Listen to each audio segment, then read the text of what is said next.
Coming from IMTV Studios, Channel 5, Greenville Senior High School, home of the Greenville Green Wave.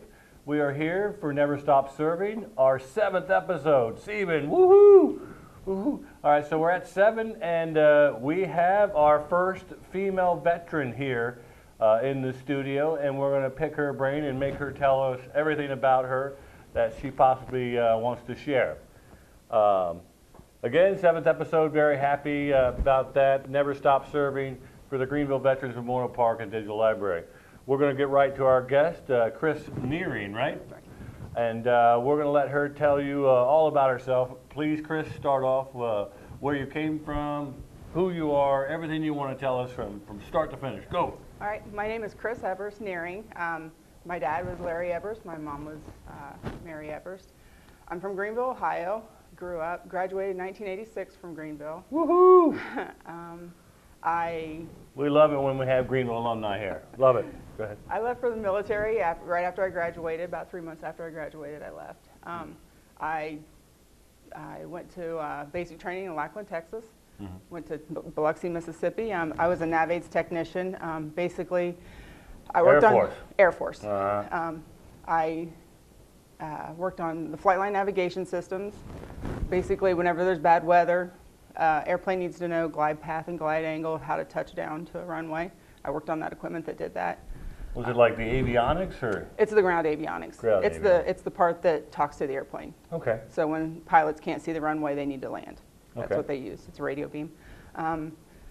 I graduated from tech school in Mississippi, and at the end of August '87, I went to Washington State. I went to McCord. I was there for 8 years. Couldn't leave there to save my life. Got married, met my husband, and like the first week I was there. Where's McCord?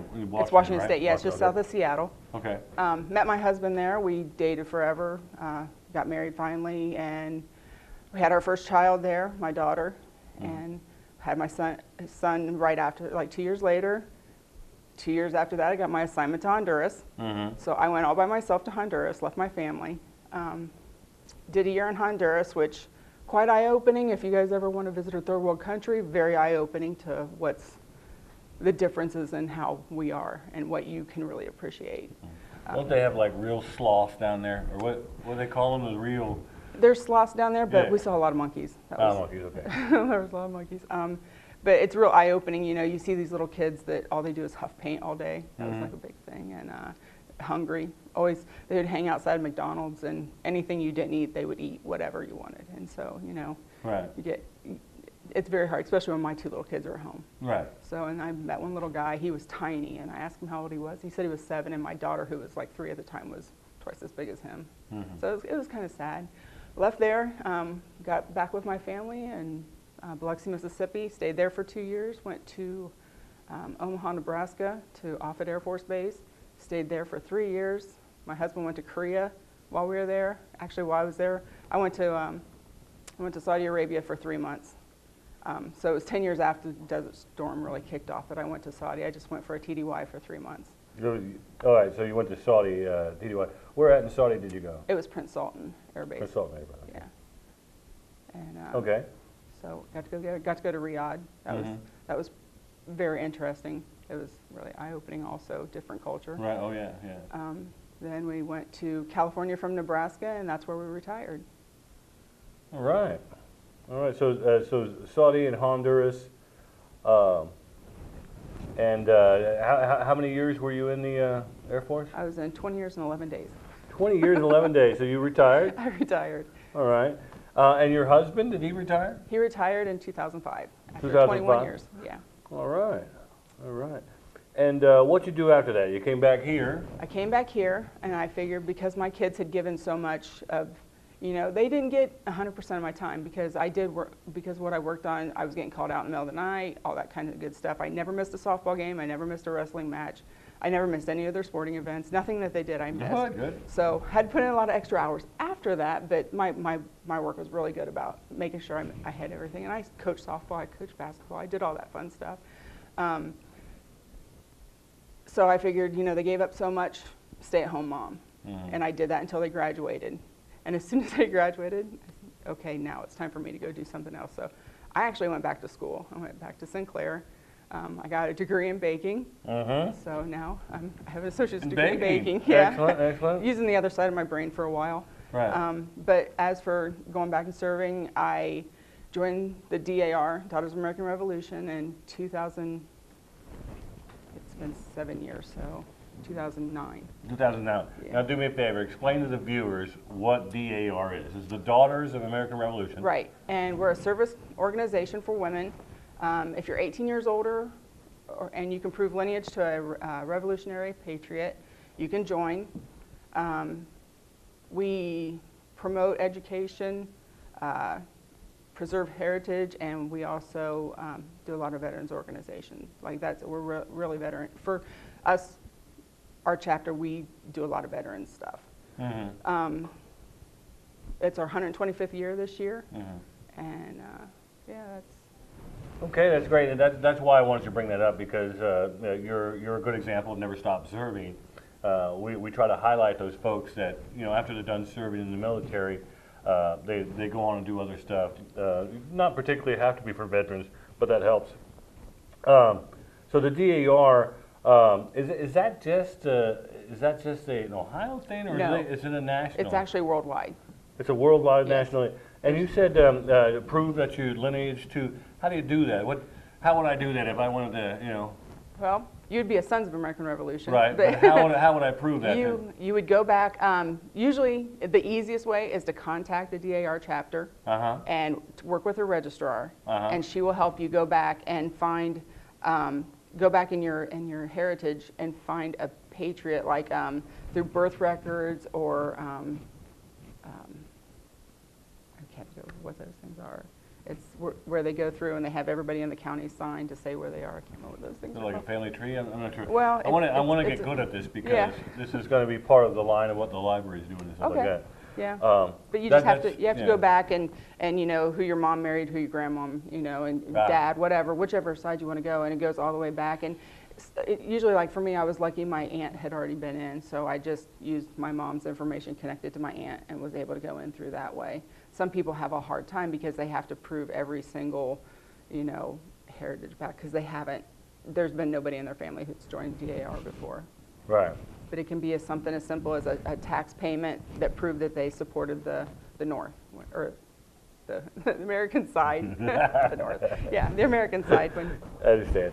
Okay, and now, and the DAR is active here in Darke County. Yes, I know that I'm associated with several people from DAR, so I know they're active here.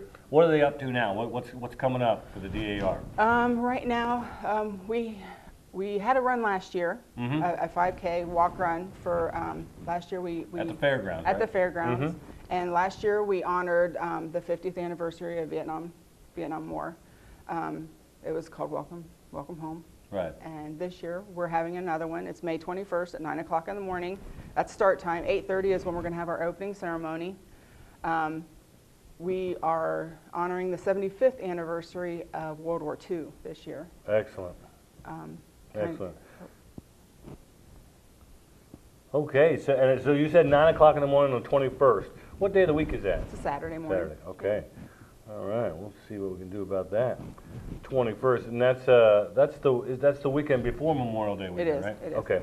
All right. Super. So we've got the 5K run going on, and something else occurred that I wanted to make sure that we give VFW props for. The VFW 7262 here in Greenville. Chris and I were both in the meeting. We're both members. And Chris, why don't you explain what happened? Chris went in there, went into the meeting wanting something for a very good cause. Right. Go ahead. Well, I'll start out. I met a man at Annie Oakley Days last year because I was looking for another way of giving back.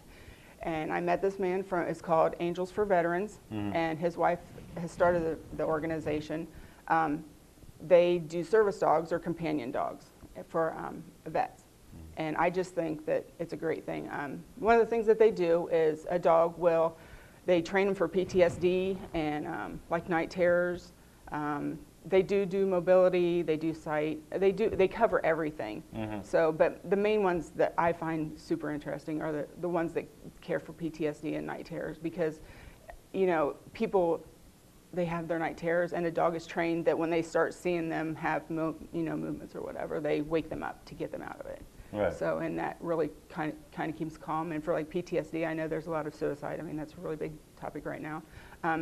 It gives them a reason to get up in the morning. It gives them a reason to go to bed at night so they can be ready in the morning for their dog. You know, it gives them a cause to live. Yeah. So I think it's super important. And this year, when I went to talk to the VFW about donating towards our run so we could possibly get a service dog, they were more than generous. And they donated the first dog already, so they donated a lot of money. I don't know if I want to say how much. They donated enough to sponsor a dog, right? Right, yeah. They covered one whole one dog. service dog, which is awesome. Right, it's super awesome. And I talked to her yesterday, and she couldn't be more happy. Yeah, I mean, she was that's just great. busted. I'm proud that the VFW did that. Right, and Angel Paws actually has given away 8 dogs. They've gifted 8 dogs already. They're on their 9th. 8. They have 8 people qualified and ready for dogs. They just need the dogs. Yeah. So hopefully with this run, we'll be able to give another dog. That's the goal. So if you're all out there listening and you can help out on this thing, you can reach out to us, and we'll definitely get you in contact with Chris or the appropriate people with that. It's a great program. It's service dogs and companion dogs, right? Yes. Yeah, can you break down the difference? Because I know that there was some talk about the difference between companions and service. Right.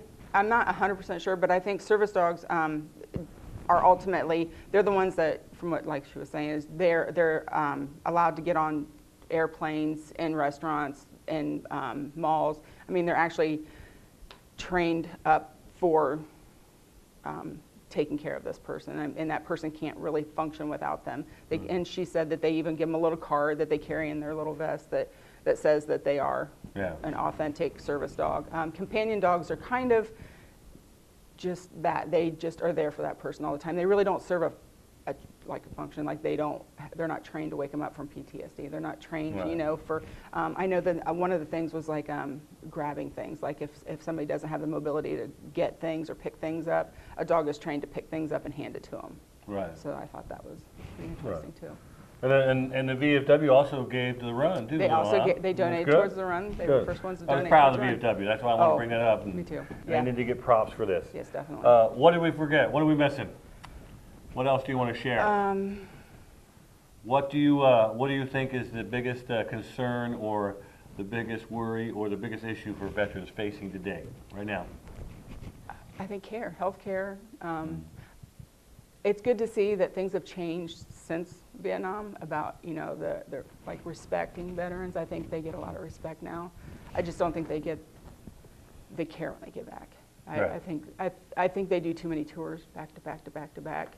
And that's kind of one of the reasons, I've really thought about it. And I think that's one of the reasons I kind of feel like I have to give back is because I didn't really have to, I didn't see any of that kind of stuff. I led a pretty good military life overall. Yeah, my husband and I were separated. Yes, my kids had to move around a lot, but it could have been a lot worse. Could have been a lot worse. And a lot of people recognize that. That's actually, Chris, I believe that's part of the problem, is there's some people that see some stuff and they don't think it's bad enough, because in the Army, Air Force, in the military, you're always told to suck it up. And, right. Don't show this and don't show that. It's kind of bred into us. Right. And when somebody really does have a problem, they don't say anything. Right. And that's where our problem is. And hopefully we can work on that. We just talk about it. But I really appreciate you coming in here. I really appreciate you never stop serving, Chris. Thank you so much. Thank you so much for being in here. Thanks. That's it, folks. We'll see you next week. Always keep watching. We're getting better every week. The folks here at the high school are just doing a super job for us and helping us out. In the upcoming weeks, we'll have Dennis Young. She talked about VA and health care. In a couple weeks, I hope to have Tony Cruz. And Tony Cruz is another Greenville alumni who plays liaison between the VA and the Air Force Base hospital. So in other words, if the Air Force Base hospital has open availability for something, he tries to get people from the VA into those slots. It's a pretty good program to talk about. And after that, the week after that, we hope to have, he said he's coming, Judge Dennis Adkins. He's a Montgomery County judge that started a honor guard for veterans that had no representation being buried at the State and VA cemetery. So we've got some great stuff coming up in the next couple weeks. Please continue to watch and continue to support us. Thank you.